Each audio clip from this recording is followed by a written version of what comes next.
Yung barangay nagre-request nung itong project, municipal level, then dadalhin nila sa congressman para kumpleto yung buong procurement process. Hindi yung ano lang, minamagic din lang ng mga congressman minsan. O maglagay dito ng tulay, ng daan papunta dun sa hacienda niya. Di ba? Yeah. Oh, so you want to remove the arbitrary, yung kumbaga may veto points ng mga congressman, legislators na pwedeng may mga mangyayaring kababalaghan. But at the end of the day, they should be coordinated with the executive. Engineers should look at it, experts should look at it, right? Hindi lang mga politiko sa Kongreso. Yes, ano naman yun eh. Lahat naman may, kunyari sa mga munisipyo, meron sila mga municipal engineers. Sila magde-determine kung ano talaga yung kailangan. Then, pag pinopose mo yan sa national government, eventually, titignan nila kung part yan ng municipal development plan. So, ima-match na nila yun doon. Pero meron kasing mga infrastructure projects na talagang hindi nakikita because hindi siya apparent or yun na nga, meron nga mga batang tumatawid pa ng ilog eh. Tumatawid ng ilog, papunta lang sa eskwela. Yeah, you've seen the documentaries. So, paano yun? Who would be the one who will push for that bridge to be built there? Do we need a new system kung saan, kasi may yung participatory budgeting, ginagawa ni Pinoy, nangyari yan sa Brazil, other countries, kung saan even yung mga ordinaryong mamamayan, meron silang say dun sa mga priorities na nakikita. Kasi yung super on the ground ay civil society, mamamayan. So meron kang levels of consultation and coordination until solid yung buong project. And then transparent din siya. You can check what's the development of the project, who are the contractors, what is the bidding. What is the ideal consolidated, transparent process kung saan ma-allocate ang tamang pera sa tamang proyekto na walang kalokohan na nangyari? Is there some system you can think about? Kailangan kasi talagang gamitin natin yung mga halal ng bayan. Whether ang assumption nito, corrupt naman sila lahat. Kaso that's the system we have eh. Pag sila yung binoto, barangay captain, alam nila kung ano yung pangangailangan ng lugar nila. Then sa munisipyo o city hall, dapat alam nila kung ano yung pangangailangan ng. So sila sa kanila magagaling yung request. Then ganun din yon sa congressman, sa kanila i-compile nila yon sa lahat, sa buong distrito nila yon. Then sila ngayon magiging bosses nun sa representatives. Ngayon, kailan papasok yung tao? Doon sa implementation. Doon nyo bantayan. So, from the bidding process hanggang sa implementation, doon sila magbabantay. Pero hindi pwede kasi yung sinasabing participatory governance. Maganda lang yan theoretically, pero pag implement mo sa ground, ano siya? It can be ano ba tawag nito? Infiltrated, co-opted. Oo. Basta they can game the system still eh. Ang pinakang ano dito is pwede siyang konsultahin. Siyempre, yung taong bayan din naman yung kukonsulta. Yung barangay captain, kailangan sensitive siya sa pangangailangan ng mga constituente niya. Yeah. So, pag in-address niya yung pangangailangan na yun, edi pagka na-deliver niya yun, edi he can be assured of a re-election. Yun. Doon sa municipal level, ganun din. Dapat makikita nila yon. Yung taong bayan, yung mga watchdogs, doon sila sa implementation. Ito yung mga projects dito sa lugar na ito, dito sa barangay na to. Doon yung ngayon titignan kung ginagawa nga ba talaga. Kasi wala tayong magagawa dito. Ito yung sistema, di ba? I believe the system is okay. The problem is the people running the system. So we have to vote more responsibly, basically. Ganun talaga yun. But no additional safeguards. I mean, because some people are also yung sinaslice yung budget, line budget. Tapos maraming mga kalokohan nangyari little here and there. What about those aspects? Kasi nga, ang pananaw ko, even nung panahon ni Duterte, kahit opposition ako, pero hinahayaan ko yung budget niya. Bakit? Kasi yan yung ang mekanismo ng isang presidente para ma-deliver niya yung serbisyo sa taong bayan. Ang binabantayan ko yung implementation. 'Di ba? Kasi doon nagkakaroon ng nakawan. Pero not the budget per se. Kung ang priority niya education, makikita mo doon. Kung priority niya infrastructure projects, makikita mo doon sa budget. pero wala ka pa makikitang doon, nakawan. Kaya I question yung mga nagsasabing this is a corrupt budget o hindi corrupt budget. Kasi budget lang yan eh. Parang budget sa bahay. Ito para sa kuryente, para sa baon, ganon. Wala pa yun eh, papel pa lang yun. Pero pagka sinabi mo dito, bayad mo sa kuryente, 2,000. Pero ang kuryente mo lang pala, 1,000. Yung 1,000, binulsa mo. Eh di doon na sa implementation yun. That's where you see more the problem than the whole process of allocations Yeah. and determination of allocations. And pwede yan, check na, ayusin natin yung auditing processes. Yung COA, kailangan natin armasan sila. Linisan yan, no? Hindi lang sila financial audit. Kasi yung COA natin, nagiging financial auditors lang yung papel-papel. They don't go out to the projects anymore. to double check, Kailangan yeah. nila ng technical audit capability. Kailangan makikita nila kung gaano kakapal yung semento na nilagay dun sa kalye. Kailangan yung mga sheet file na nilalagay, gaano ba kalalim. They should have that capacity. Wala silang ganon. Na on-the-ground project assessment. Puro auditors, puro CPA yung nandiyan dyan. Financial auditing sila. And ang galing ng mga... numbers. Oo, mag-manufacture ng mga papel. Na perfect na nila yan, yung bidding-biddingan. Yeah. On paper, makita mo, there's, everything is in order.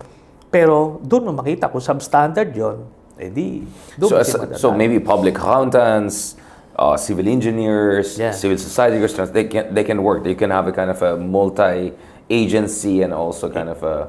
Yes, yung mga watchdogs na gano'n. Yeah, Tapos, watchdogs, ako, I've been proposing, tanggalin yung mga resident auditors eh.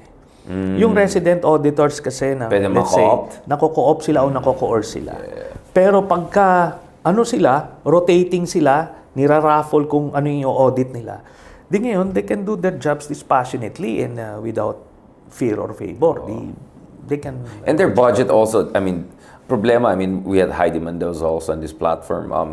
She was saying na, minsan parang binumbuli yung mga COA people sa Senado or sa Kongreso. Yung mga senador na tinamaan nila, bubulin sila sa budget and all. So, you need fiscal autonomy, not only capability upgrade. Yeah. Supposed to be may fiscal autonomy yung COA.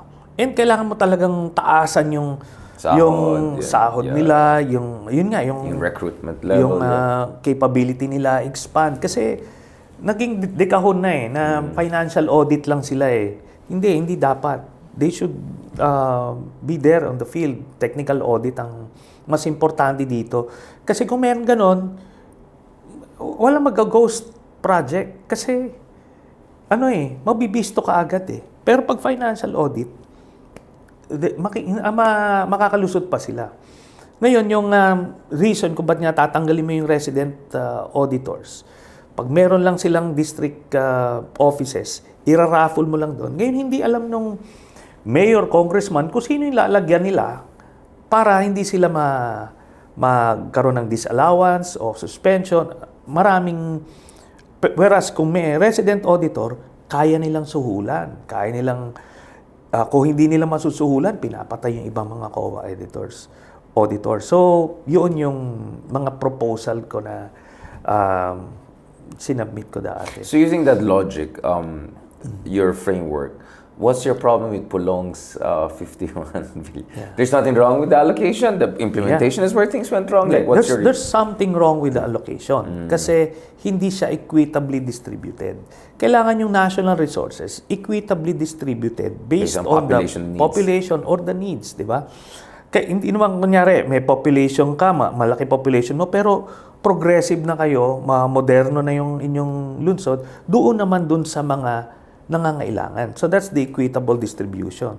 Ito hindi eh. 51 billion na yung Davao City. Ang laki-laki pa nung era niyan ng Davao City. Hindi ma-justify yon. So that alone may problema doon. Tapos, physically impossible magkaroon ka ng 51 billion pesos ng project dyan sa isang distrito na yan. Yung absorption capacity.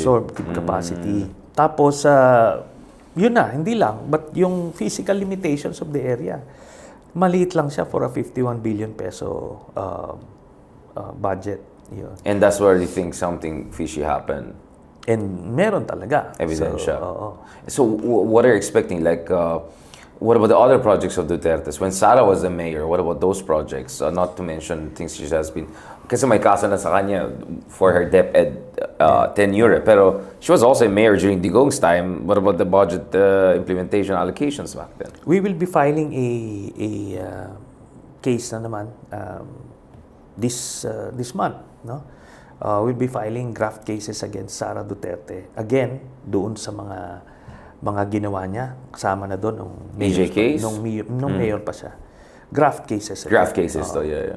So, yun, maraming ginawa silang mga illegal krimen. At yun yung paraan ko para mamulat yung mga tao, yung mga moderate supporters niya, even yung diehard supporters niya, makita nyo na hindi lang ito salita-salita lang, kundi mga documented. Kasi black ops na naman kasi takot daw kayo sa kanya na manalo na naman siya sa 2020. That's always their line, diba? These are black propaganda lang yan. Hindi, yung black propaganda kasi is salita lang, social media. Pero pag finailan ka ng kaso, documented yan. I cannot fabricate documents and evidence kasi pwede kong makasuhan noon. Di ba? Pwede kong makasuhan. Pero yan yung mga ginagawa para nga doon. And dapat matakot tayo na kung mananalo si Sara kasi gigibain yan yung Pilipinas. Yun yung hindi naiintindihan ng mga maka-Duterte. Pero siguro kung magre-reflect sila, tignan lang nila yung sarili nilang buhay. Doon sa 6 years ni Duterte ba, umasenso ba sila? Gumanda ba yung buhay nila? Di ba? Ang gumanda lang ang buhay yung mga Dutertes. Naging bilyonaryo sila. Lahat. Many times over. So yun.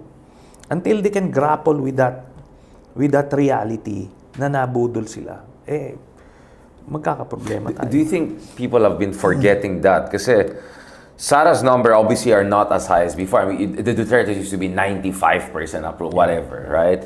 Even in Mindanao, we see some slight movement there. But nevertheless, ang layo ni Sara kay President BBM in terms of approval ratings and all. I mean, first of all, I don't know what are they approving of. Wala naman siyang ginagawa. But having said that, hindi ba parang nadidistract din ng tao? I'm not talking about the DDS. I'm talking about the 70-80% of the population are not with them.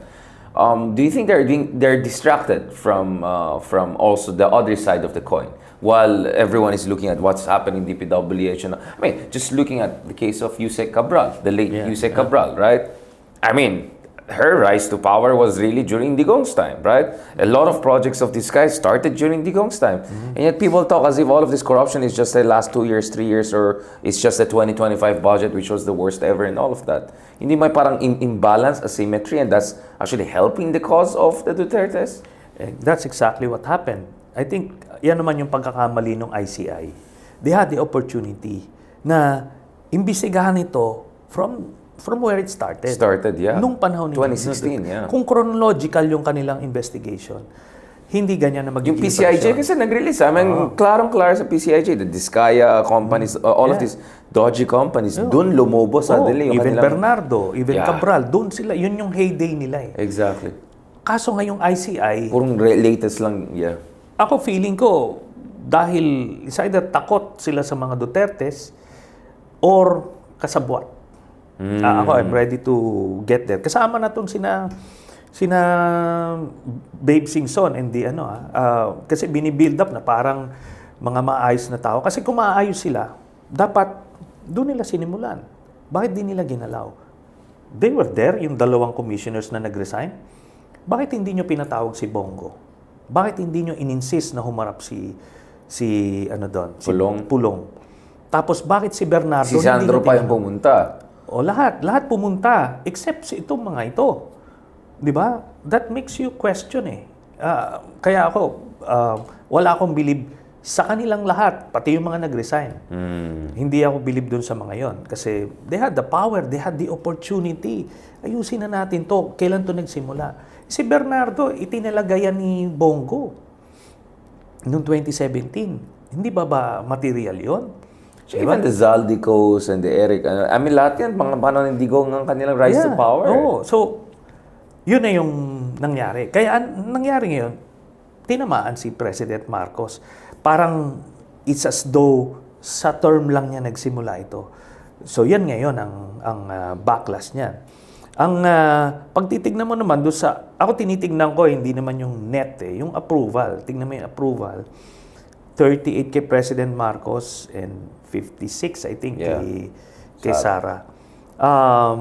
Mababa yon for Sara na wala ka na nga na spare ka na nga sa mga tapos 56 ka na lang. And I remember nung panahon nung kay Binay noon, before we started the investigation against him, umabot siya ng mga low 80s, high 70s ng mga panahon na yon. Ano na to, preference yun Hindi yon approval rating, kundi voter preference. To be the next president, potentially. Oo. Yeah. Tapos yung mga kalaban doon, kasi 5-way race yung ginagawa namin, 4-way race, 4%, 3% lang yung iba. Yeah. Runaway So winner. talagang runaway winner. Pero nung namulat sila, the people started turning away from. Pero yung problema, di ba, natuto yung mga DDS kaya inattack yung Philippine Daily Inquirer, That's why they attack the media, right? Because it was the media that exposed the Binay era anomalies, right? ABS-CBN. Exactly. So, gano'n ang ginawa nila. Binanatan nila yung mainstream media, tapos pinalakas nila yung social media nila. Kaya they can reach the deep corners of the archipelago. Samantalang yung admin hindi nare-reach yun. So na-game na nila yung system, but we still have time to counter these things. And space to attack that. So this goes down to basically the ombudsman now at this point in time, because the ICI came short. So what is the way forward? Ombudsman, and not to mention, Ombudsman Remolio just mentioned the other day, malaki rin ang corruption sa judiciary. Without casting aspersions, some people are finding it very suspicious that in the past 12-15 months, ang daming na acquit bigla sa Sandigan Bayan. Was it because the previous ombudsman didn't do an airtight case? Was it because pinabayaan? Or is it because maybe the Sandigan Bayan dapat bantayan? What's going on here? It's a confluence of all these factors. Kasi doon pa lang, yung mga investigador pa lang sa ombudsman, meron ng parking fee na babayaran mo para hindi nauusad yon. Hindi inaakyat sa taas. So, iba't ibang levels yung corruption. Then, if at all na ipa-file nila, then yung incompetence naman would kick in. Kasi nilalamon sila ng mga dekampanilyang mga abogado. Yeah. Yung mga nag-hear dito, talagang they cover so much ground. Kaya, judicial reform also is very important. Is called for at this point. Pero that's for another time. Kasi kailangan yan, mag-a-appoint ka ng mga maayos, then bibigyan mo sila ng resources para ma-insulate na hindi yung kasi yung nila survival wages For lawyers, especially. For lawyers na, kailangan bigyan natin, ma-entice natin yung mga maayos na abogado through good pay, di ba? And protection. So, I proposed also yung creation ng marshal service para meron, aside sa pag-administer ng mga notices o kung ano man, kailangan ito yung security din ng members of the judiciary, kasama ni ombudsman. Sila nagpo-provide nun. Kasi ang hirap kunyari, ikaw, nililitis mo isang drug lord, tapos uuwi ka sa inyo, di ba? Driving by yourself. Delikado yun. Mawawalan ka ng confidence to your job, basically. To do your job. So, yun. So, yung vulnerability nila and compensation nila. Yeah. Then, you need to start picking good justices, yung maayos talaga yung background. Hindi yung alam mong fixer, kaya mo nilagay, kunyari sa Supreme Court, hindi fixer talaga yun. So, maraming gagawin. But, very basic pa yung problema natin, yung kinakaharap natin ngayon. Ngayon, moving forward, I would recommend, kung sa admin, I would advise them na bigay na lang nila sa ombudsman yung paglilitis na. So that they can focus on delivering yung kanilang mga pinangako sa taong bayan. Kumbaga legacy mode sila para yun yung makita ng tao. Kasi pagka nag-hands-on ka dyan, tapos kinakapos ka, Right. yung corruption ngayon talaga nag-stick sa'yo. Imbis na yung services na talagang yun naman dapat ang priority mo, ito naman collateral duty lang dito na naipasa mo na sa ombudsman. So yun na yun. Yun yung moving forward kailangan nilang gawin para makarecover sila dun sa mababang rating sila. Before with the last part of our discussion, Senator, in terms of what should happen with the middle forces in the coming weeks, kasi February is expected to be a big month in the every sense of the word. Etong ombudsman, do you entertain the argument na the ombudsman could potentially help trigger a new round of impeachment against Sara? Or is that even sensible at this point in time? Given that by February, mawala na yung time limit, malift na yung time limit in terms of refiling of impeachment against Sara Duterte. Okay, I know for a fact, Richard, na pine-prepare na yung impeachment case para kay Sara. The moment mag-lapse na yung 1-year ban, ifa-file yun. So whether the ombudsman would have a part in it or not, mangyayari yun. Well, it gives it credibility, right? If the ombudsman acts upon all of this evidence and all of that. Yeah. Yes. But yun na nga, it's independent of that. It's an independent action. And based on the Supreme Court ruling, New rules, yeah. magkakaroon ng hearing sa Congress mismo. Sa Congress Plenary mismo. ka agad. O ngayon, di doon pa lang, lalabas na ito. Yung mga bank accounts na to, ano yan exception to the rule yan. Sa bank secrecy law, lalabas na yan. And by the way, meron nang nahawakan yung ombudsman dati, galing from AMLAC. At yun na nga yung ginamit ni then overall Deputy Ombudsman Carandang to say na talagang parehas o similar doon sa inattach ko doon sa aking plunder case kay Duterte. Right. So, yun lalabas yun sa House pa lang. Kumaga may mini trial na mangyayari doon pa lang. At hindi ka madidistract ng mga Duterte senators. Mga abogado niya. Abogado niya. Sila Marcoleta, sila Aimee, kung sino-sino. Hindi sila makaka-intervene doon. Di magandang opportunity yun. Makita ng tao na hindi lang to sinisiraan. Mga kurakot yung mga Duterte. And killers. I mean, that's why nasa ICC yung isa. I mean, Oh. the ICC vindicates you, right? I mean, you have been saying this for a long time. Yes. Pero yung iba kasi, gina-justify pa yun na okay lang naman pinatay kasi mga masamang tao yun. Hindi nga hindi nga, mali nga. Tapos, bukod pa ron, ito, ginagawa lang niya kasi nga, pinoproteksyonan niya yung drug lord niya. So, they set up their own cartel. So, excuse me, hindi niya nakita yon. Hindi nila nakikita yon. Plus, makikita nila yun doon sa bank accounts. So, hopefully, mamulat sila doon. Ito, 56 ang approval niya, vulnerable yon. Anyway, she came down at one point significantly last year. Yeah, last year, sorry. Conducting a survey within the next few weeks para makita natin yung bagong baseline na ito. New year, so new baseline. We'll see kung saan yung mga lagay ng mga different personalities. At ito, scenarios yung gagawin namin, hindi lang yung long list na labo-labo. Senator, of course, we discussed this in the previous 2 episodes last month, but balikan natin, ito na, this is 2026 na. February could be a big year where a new impeachment could come up. There's going to be EDSA-related celebrations, among other things. Do you think this is the year, or make it or break it, in terms of at least determining the mechanisms by which kailangan ba ng primaries? Kasi my understanding, Senator, is, as we speak, different potential candidates from the middle forces are already getting the ball rolling, talking to potential sponsors, whether tycoons, whether civil society groups, position na sila in terms of projections online, in terms of analytics. You have seen also some of my parang Ezra Klein style. Okay, if ito yung president, ito makita natin, I've made the case for Riza, for BAM, for different people.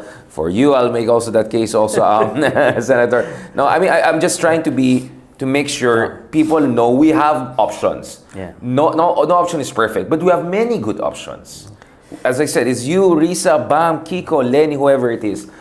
But we still have to, it should be one, right? Hindi Yeah. pwede ma-split yan eh. Even John Vic, the other month, na biglang suddenly is also open to be the standard president. Pati siya, aminado siya, it cannot be a split vote. Otherwise, babalik talaga mga Dutertes. Okay. Well, to begin with, I'm taking myself out of that race. Ano? If there's a role to play for me, it's to bring the Dutertes down. And talagang I have embraced that role. So okay lang ako. Ngayon, ang meron ng mekanismo, meron ng selection committee, at least as far as the middle forces are concerned. Kaya nga sila nagpo-posturing, maganda yon. That's a good thing. Ibig sabihin, nagpe-prepare sila. And part of that, yung pagka nagpe-prepare itong mga by talking to potential donors para makaikot sila, different sectors, alam nila yung importance nung Early 2020, preparation. nung 2028. And that's a good sign for these candidates na may sense of urgency sila. So, maganda yon. Pero, part of the mechanism is magkakaroon nga ng survey, di ba? Internal survey. So, kung sino sa kanila ang pinakang viable compared doon. At itong mga ito, sila yung open. Hindi pwede yung nag-decline ka o wala kang... kumaga, kung nag-decline ka na, hindi ka na isasama doon. Kasi kailangan, you must want this. You must want to serve the country. And face the as risks and president. dangers. Oo, Yeah. kasi alam mo yung magiging presidente sa 2028, hindi ito walk in the park.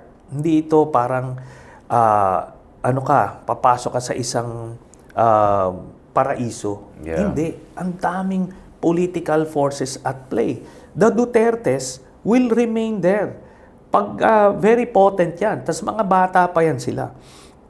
Even if they don't win now, 2028, sa 2034, they can still be May next generation in play. pa. May Omar, may Kitty, may Digong Kumbaga, II. hanggang doon, hanggang kingdom come yan. So, Thracian warfare. yeah, kaya kailangan kung ma-expose na sila this early, or pagka nanalo, di ba? Then, make them accountable. At least matutuldo ka na yon. So, yung presidenteng papasok, kailangan may intestinal fortitude to face all these challenges. Kasi hindi peacetime president yung next yung president sa 2028. Kaya importante yung kailangan proactive, hindi pwedeng passive. Ganon. Wow, the very constructive. I like this. But you see where I'm coming from, right? Yeah, yeah. Because I'm just throwing out the nest and let's okay get the yun. ball rolling. And then Maganda mag-decide yun. na tayo kung anong way. And you're let me just add, please, Senator. so, yung assuming makapagpili na yung middle forces, Richard, Yes. the next step is how to forge a coalition with the Other forces. Marcos forces in particular. Kasi that's the only way. Kung three-cornered fight ito, one for the Admin. the Dutertes, one for the admin, and one for the middle forces, Mananalong Duterte. mananalo yung Duterte. Kasi solid yung kanila sa Mindanao. Pero kung mag-join forces itong dalawa, from the get-go, malalamangan nila yung, si Sara Duterte. But wouldn't that undermine the credibility of the middle forces, considering you still have around 40% of the population who are unaffiliated and are not necessarily happy with BBM, at least given the 30% approval that the president has? What about them? Isn't it important you win over also that 40%? And therefore, any new unity should be calibrated, at least in terms of optics. Pagka dalawa kasing magsasama kayo, mas marami kayong magpo-poach doon sa unaligned. As I mentioned during your last vlog, 4 yung bloke, di ba? Duterte, admin, middle forces, and yung Non-affiliated. non-aligned, yung no affiliation. So, pagka nagsama ito, yung pag-poach nyo rito, ganun.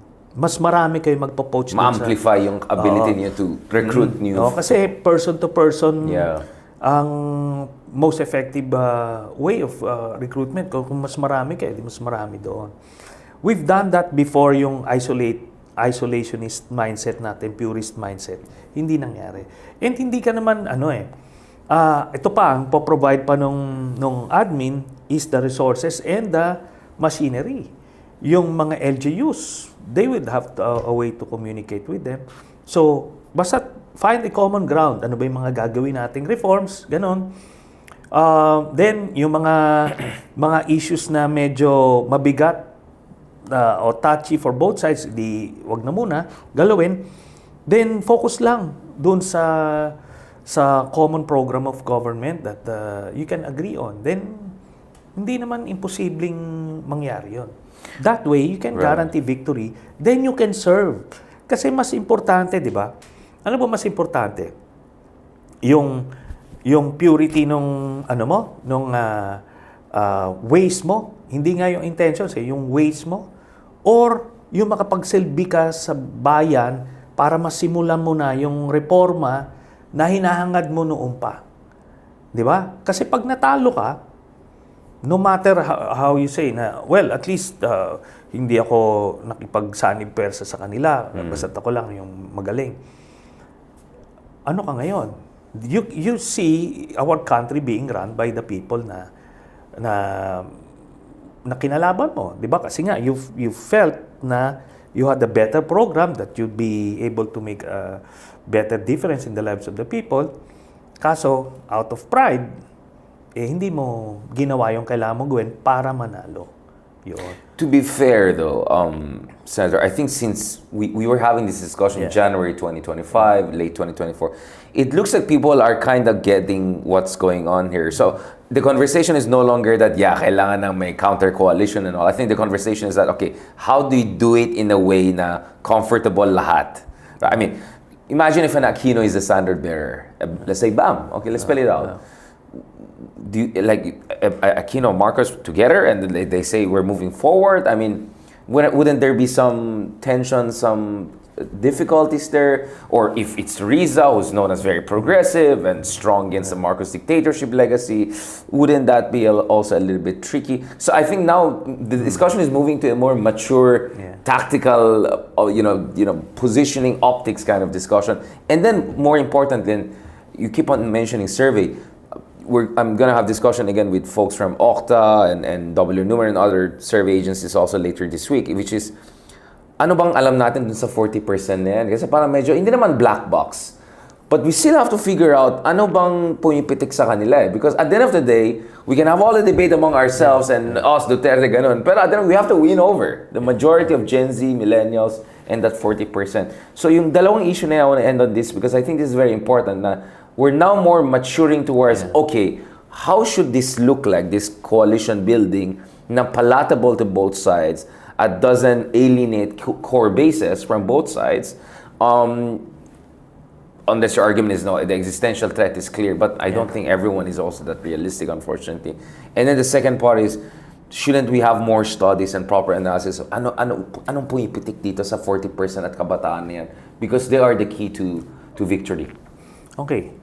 Una, doon sa pagiging open doon sa possible coalition. Or should they be open? Or? Ito, alam mo yung mga ganitong discussions, ganito sa vlog mo, sa podcast mo, na-open eh. Yung mga listeners mo, yan yung medyo mga politicized segment of society, marirealize na, nga, no? Sige nga, subukan. Then eventually, kasi even whether it's BAM or RISA, yan naman yung supporters sila. Once naging open yung supporters, the core supporters, the base, magiging open. Yun lang naman eh. Just sit down, ano ba yung red line sa inyo, ano yung non-negotiable. Ultimately, yun na nga, do you want to serve this country? If that's what it would take to serve this country, then cross the aisle by all means. When was in the Senate, ang dami kong gustong ipasang batas. I needed to cross the aisle. Yeah. I did. Si late Senator Miriam, gusto ko ipa-expel niyan before. Pero talagang niligawan ko siya, so to speak, para lang makuha ko siya. Kailangan ko siya eh. Not as an enemy, but as a supporter doon sa mga advocacies ko. And si late Joker Arroyo, ganun din. Coalition building. So mas importante sa akin yung advocacy than yung petty quarrels namin. di naipasa ko mga batas. I think ganun din naman yung titignan nila Bam and Risa dito. Na ano ba mas importante sa atin? Yung ano na yan? Yung tags na yan? Labels na yan? Or yung mga pagsilbi tayo sa bayan? I think the Marcoses would be very much open to embracing a middle force candidate. Di ba? Para lang, kasi nga existential eh. Yung alternative is destruction of democracy. So, do you want that? No, so, hindi. Then let's work together. So, yan. That's one. Doon naman sa yung ano tong what motivates itong 40% na ito. Unang-una, part nung survey namin is i-define yung affiliations Yun nila. nga, yeah. Saan ka ba? Di ba? Duterte ka ba? Marcos? Ganito, ganyan. Tapos, titignan natin, ngayon, kung dito ka, saan mo ba kinukuha yung informasyon mo, 'di ba? Ano yung mga aspirations mo? Kumbaga, ano yung mga gusto mo na prioridad ng isang magiging presidente ng Pilipinas? So, more behavioral 'yon. Yeah. Voter behavior yung aspeto na 'yon. Pero yung critical yung affiliations para ma-define na natin talaga ilan ba yung mga Duterte, ilan yung mga Marcos, ilan yung maka middle force, tapos ilan yung wala silang pakialam sa politika. Then doon na natin yung next experiment natin, next intervention natin, doon na natin ipapasok. Yeah. On that note, thank you very much, sir. That was a fantastic conversation. Parang kahit 5 hours, we can just keep on going on that. But this is good. That was quite a constructive conversation. We went from Caracas to Quezon City. Yeah. So that's quite a wide range. Wide range. Let's cover Greenland and the next sa next episode. Salamat, Senator. Thank you very much again, everyone, for joining us for this latest episode ng Deep Dive. Of course, dun sa mga nanonood sa atin ng live na nagko-complain baka if the audio is not perfect, don't worry. We're gonna get the edited proper version also soon out, so don't worry. Mas makita niyo lalo ang the clarity at saka the compelling interventions ng ating special guests. And of course, don't forget to join us for upcoming Deep Dive episodes. Marami tayong mga episodes to discuss the different aspects of anong gagawin natin sa ekonomiya, anong gagawin natin sa politika, not to mention on our foreign policy. And later on, we're also gonna have Justice Carpio to discuss also the ombudsman issue, judicial reform issues, important issues na dapat natin tatalakayin. Maraming salamat and see you soon.